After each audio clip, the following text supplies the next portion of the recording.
ঐ ভুৱন ডিজেটো বজাই দেচোন অলপমান নাচো। ৰ'ব ককা দেউতা আপুনি নাচিব নেকি এইটো বয়সত? তই মোক কি বুলি ভাবিছ? মানুহটো বুঢ়া হ'ব পাৰো, মনটো এতিয়াও দেখাই হৈ আছে চেঙেলীয়া। আয়ো ৰ'ব দিছো।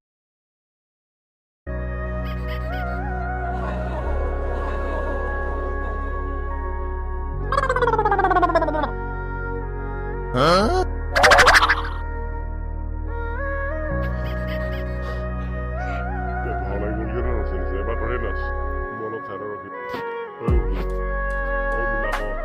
আমি দুটাই এবাৰ পগলা ডেন্স